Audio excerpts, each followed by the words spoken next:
Well, of course, there's no medical people in my family. And of course, my mother was my teacher, and in grade school, I went to One Room Country School. And I kind of wanted to be a farmer, and she didn't want me to be a farmer. So I made good grades in college. And of course, I ended up at Murray kind of on the back end. I was supposed to play football at the Air Force Academy, but in the first part of June, they sent me a telegram saying what we were going to do when I got there the 21st of June. And one thing was parachute jump, and I told my dad that I wasn't going to jump off parachute jump because I was scared of heights. And my dad was a contractor and a carpenter, and so I had worked with him in the summertime. And if you had a roof wasn't a very steep slope, I was fine. But if it was a steep slope, I wouldn't get up there. So anyhow, he understood, and Murray had offered me a football scholarship, and so I called him back and told him that I was coming there to play football. But I ended up playing baseball at Murray. Anyhow, I made good grades and majored in biology and chemistry. And I had initially thought I might be a chemical engineer, but after 3 years of chemistry, I decided I'd had about as much chemistry as I wanted. And I liked biology. And so I know one of my friends told me, he said, well, as good a grades as you had, you need to try to get to med school in 3 years. And I said, I'm having a good time. I'm going to go in 4 years. I'm going to get my degree first. So anyhow, I applied and was accepted at Baylor in Texas. Of course, I didn't have any ties to Texas. And then in New Orleans, those were the two places that were my choices. And I ended up going to Tulane to med school. Went into practice in Auburn, Alabama. And our best friend, where I'd done my internship, was going to go to Auburn as an internist, and that's one reason. And then the other reason was that supposedly in 4 or 5 years I might get to be the team physician at Auburn. Of course, I'd told Mary Ann about halfway through the football season I sure enjoyed sitting up in the stands watching the ball game. I didn't know about standing down there on the sideline where you didn't get to see anything. So anyhow, the things didn't work out, and we were not terribly happy in Auburn. Auburn was fine. The people were nice and whatever. But, of course, my whole idea from the time I was in high school or particularly college was that I was going to live in a town that was a town big enough where I could have some partners, but big, not too big that I couldn't live out in the country and live on a farm. And so anyhow, all the land around Auburn University that was very good was owned by Auburn University, so there wasn't much chance of that. And probably 20 miles away you could have lived, but that wasn't practical to do that. And so, of course, my roommate in college at Murray was from Bells, Tennessee, or actually from Fruitvale, and he and I had been best friends after we got out of school, and he went to Auburn to vet school. And and he was back in Jackson, and so that's the reason I came to Jackson. The clinic in Auburn was a general surgery and orthopedic clinic.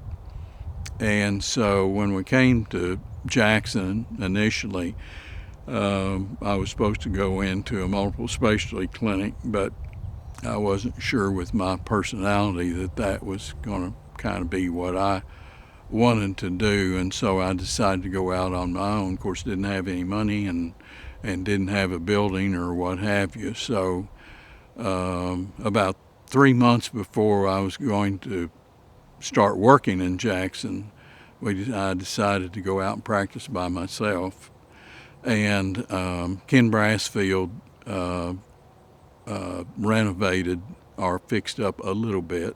I think it cost $6,500. Of course, I didn't have any money, so I had to go to the bank and borrow money. But Uh, cost $6,500 to fix up a little office across from Jackson General.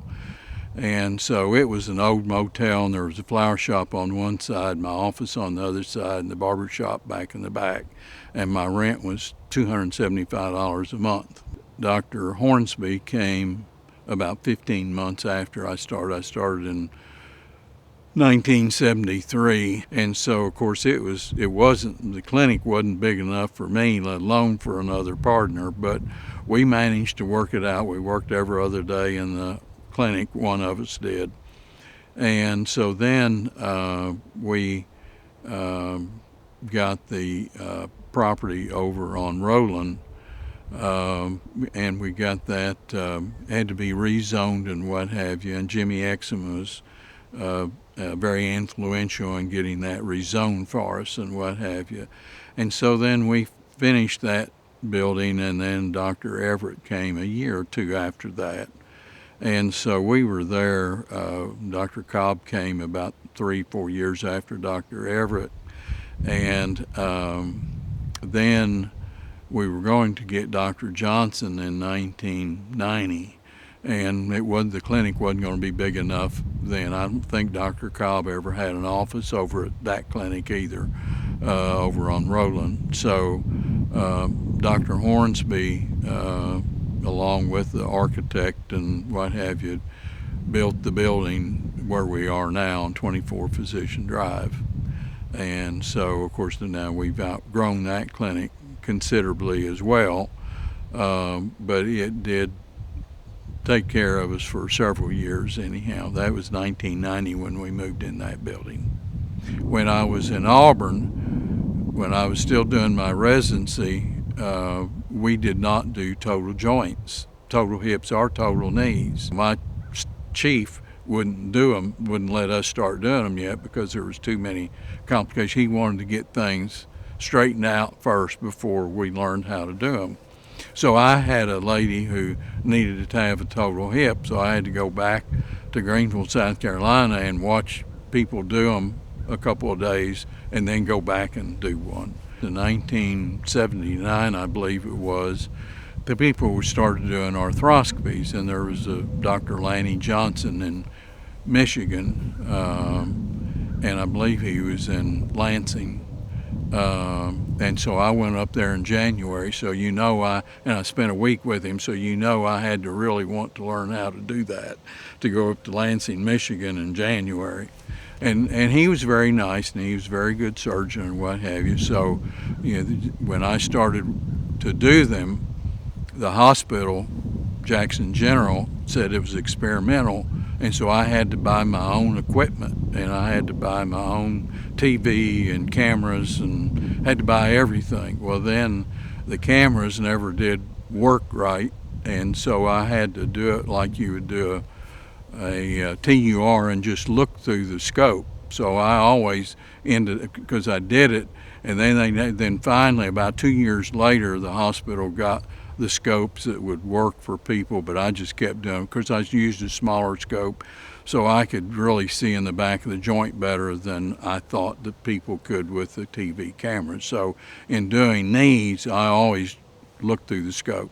And so doing shoulders, which again, then I had to go learn how to do that someplace, and doing shoulders, I used the scope, but otherwise. And so there's been a lot of change in things. The way they did total hips to begin with, of course, we did kind of an anterior incision, and then everybody started doing it through a posterior incision. Now they've been advertising about doing it through an anterior incision like it's something new. Well, that's how we started doing them to begin with, but that's been years ago. Of course, I've always said, as long as you know anatomy, things don't change that much. Anatomy doesn't change. Everything else may change. Anatomy doesn't change. West Tennessee Bone & Joint has been a part of my life for more than 20 years.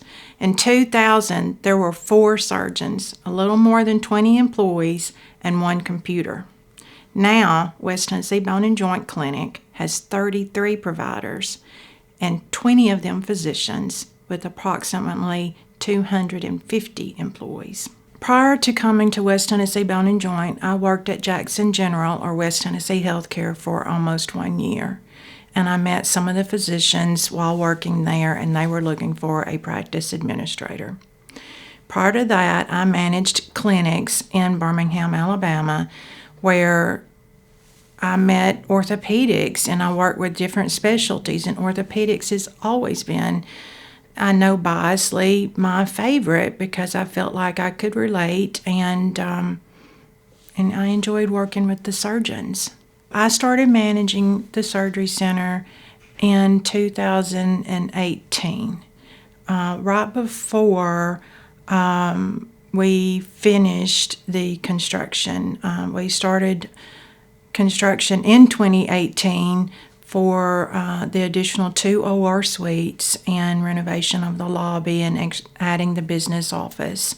Since then, we have received 2 accreditations by AAHC, which is for ambulatory surgery centers with no deficiencies, which is unheard of. Recently, we received an award, a national award from Newsweek, which brought to light that we were Tennessee's best surgery center according to the rankings and the methodology that they use based on patient satisfaction, quality, cost, and a multitude of different things. But that's a huge award for Physician Surgery Center here in West Tennessee. Physician Surgery Center was the first surgery center to have a robotic-assisted orthopedic device, and so we were excited about that as well. We should never rest on our past accomplishments. Always strive to do more and be better for all involved. Our next venture with our new building will be so exciting for the patients, the physicians, the employees, and this community. It will give us an opportunity to recruit more physicians and add additional services so that patients are not having to travel outside of West Tennessee for their orthopedic and interventional pain care. West Tennessee Bone and Joint has grown from 1 location to now 12 locations, with 8 of them full-time, Monday through Friday, offices serving 18 out of the 20 counties of West Tennessee. So much has changed, but we have been able to maintain our culture of servancy with very special, loyal, and dedicated staff and physicians. Working in concert with the physician leadership at West Tennessee Bone and Joint, actually working with all of the physicians and providers, always striving to be the best orthopedic clinic, the best medical organization for our community, our patients, and the employees. Interestingly enough, I grew up with Dr. Stonecipher's son, Scott Stonecipher. We were close friends in high school, played football together. I was really close to his family when I lived about 30 miles outside of Jackson. And so when I would come into town and we would run around, I'd spend the night at Dr. Stonecipher's house oftentimes when we were kids and growing up. And I knew Dr. Stonecipher worked a lot. I knew he was very well respected in the community. And really that was my first exposure to orthopedic surgeon, was seeing Dr. Stonecipher as a father to Scott, who was my best friend. So as I got further along in college, I decided I did want to go to medical school, but again, had no idea what I really wanted to go into. Ended up getting into medical school, and medical school does a great job of giving you a foundation to build upon. And as you get further along, you start to narrow down on things that you're interested in or your choices.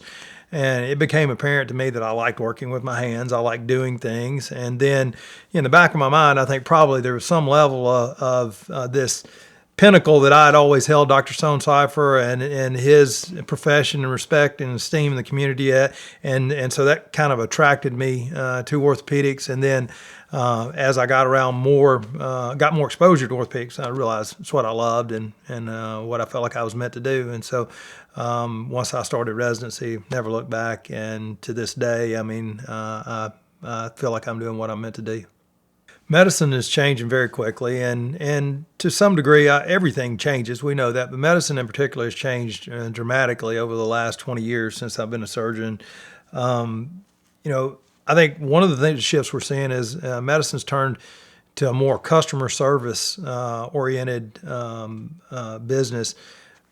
You know, it used to be that you called and you got an appointment in 6 weeks to see your doctor and went and sat in a cramped waiting room for hours to be seen, and we're thankful for that. Well, today's patients and customers don't expect that. They expect a more customer service environment, a nice, friendly atmosphere to be seen in, timely appointments, and even after hours appointments, and the ability to get in more quickly, and certainly, you know, pleasant atmosphere adds to the wait, but they expect a lot less wait time than they used to, and so being able to provide that and satisfy the customers is a big change in the approach to how we deliver care.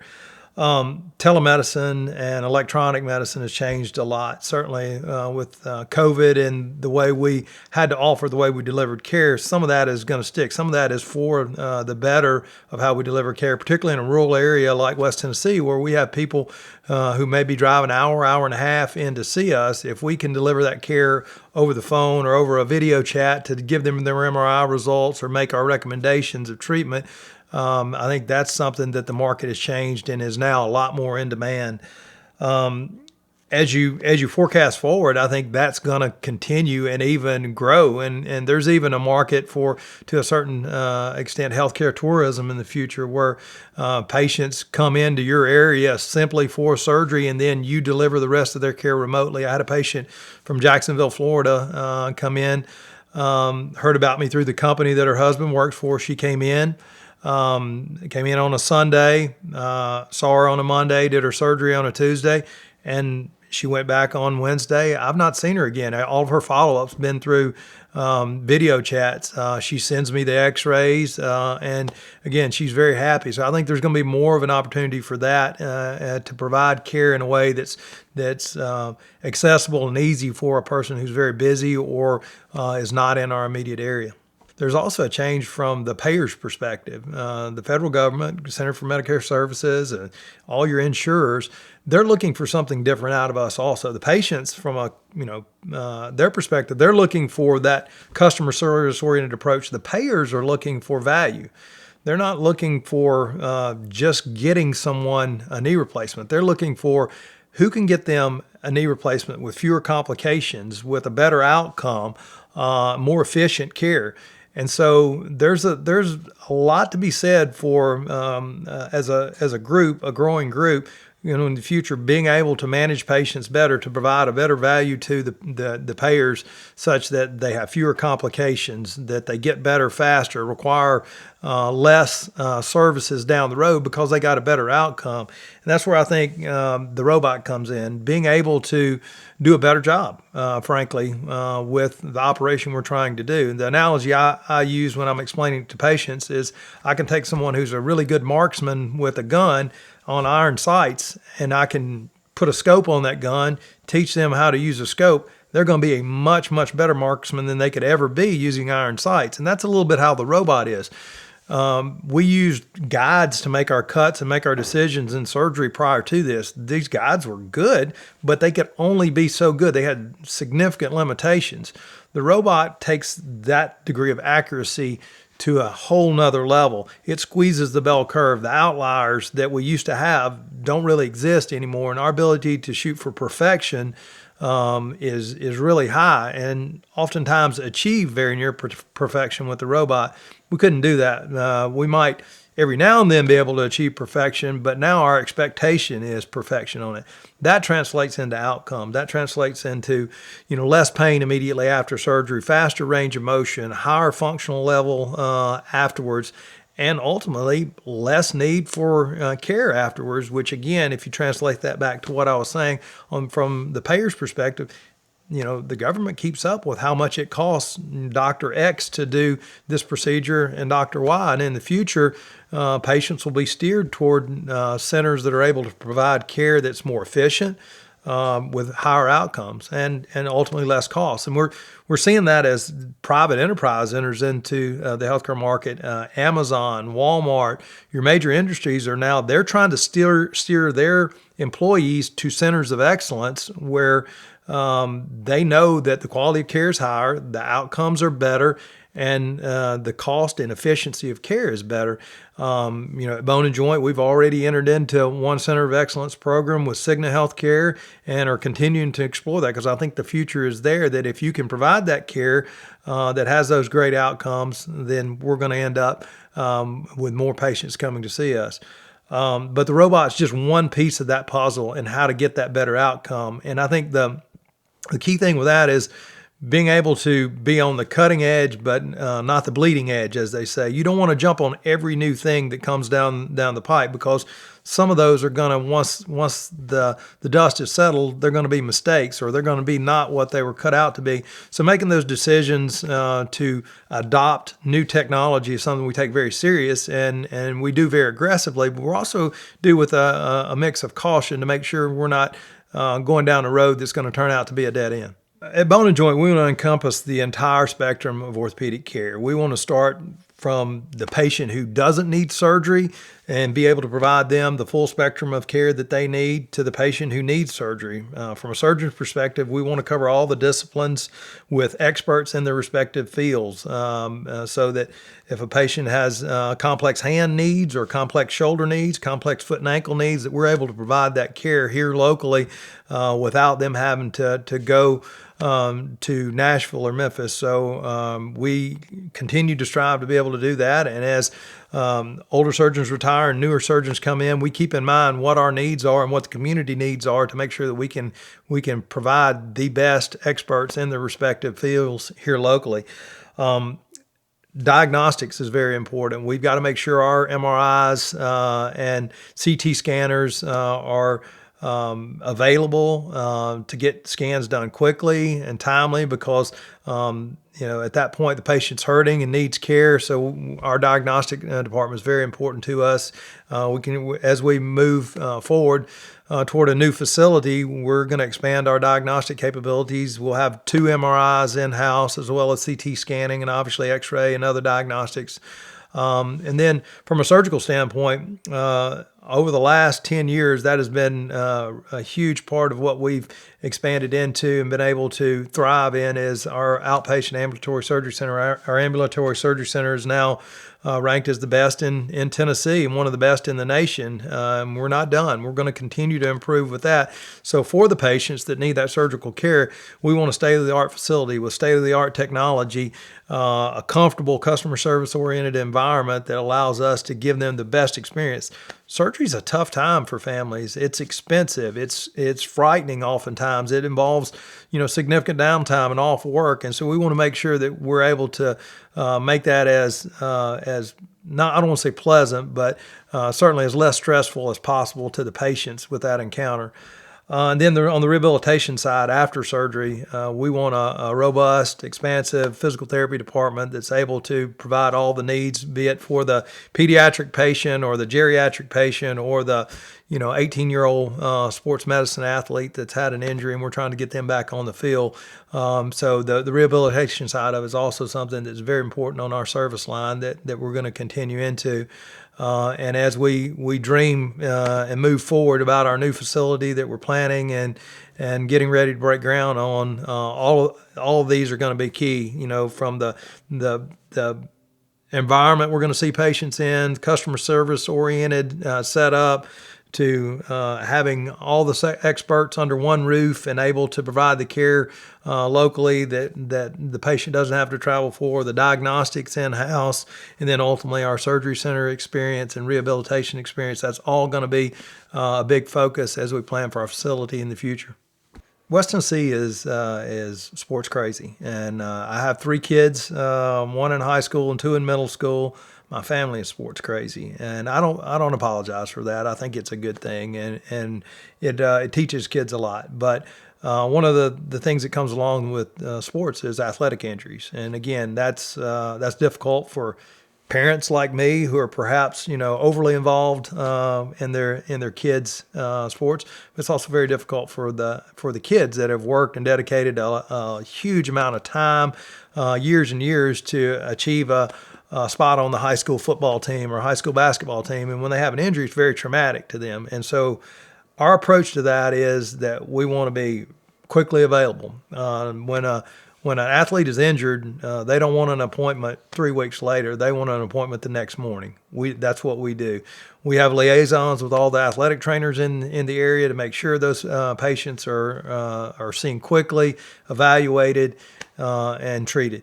We have representatives that engage with all the colleges. We cover Union University, Freed-Hardeman University, University of Tennessee Martin, Jackson State, Dyersburg State, all the local colleges. We're the provider for orthopedic care for all of them. High schools are very near and dear to many of us because we have kids in high school, and so we have on-the-field coverage for many of the high schools, and we have our phones are wide open for the trainers that cover some of the schools that are on the periphery of West Tennessee. So I couldn't begin to name all the high schools we cover in the West Tennessee area, but it's almost all of them that we provide care for, and again, provide access to the counties that are further off is also very important. Our Dyersburg office provides access for Lake County. Lake County is a long way off, but for us to be able to get those kids in and seen at one of our satellite offices is very nice for those families, not have to travel. We have satellite offices at Union City, Bolivar, opening one in Haywood County. So our satellite offices, really, when we engage with them, we're looking at the sports medicine needs in those facilities as well. West Tennessee Bone and Joint has been working on a playbook to how to grow the clinic and how to expand our business, and keeping in mind the needs that I've discussed a little bit in our dialogue. About 5 years ago, we came up with a plan that we needed a new facility. We've expanded our current main office to the limits of the number of providers we can put there. We built our West Tennessee Bone and Joint Stonebridge location adjacent to the surgery center to provide room for growth. And almost before it was built, we already had reached the capacity of growth for it. And so in stair stepping, our third tier kind of that growth was a new facility, and that's what we're currently engaged in with architects and the appropriate people to consult to plan a new clinic. And we bought a piece of property on the Van Drive location, the Columns 3. That is going to be fantastic. It's a beautiful location. It's going to be very convenient for our patients and give good visibility and a good room for growth. It will take care of us, hopefully, decades into the future. And that facility is going to keep in mind the things we talked about as far as, a facility that's very convenient, that's nice, that's pleasant, customer service oriented. It has all the appropriate diagnostics that we need to provide care on site, and certainly room for our growth into the future, because we do anticipate West Tennessee is going to grow. There's lots of things from the Ford plant, this recent announcement, to the growth here in Jackson. We believe this area is going to continue to grow, and if we're going to keep up and be able to provide that care, we're going to need room for growth also.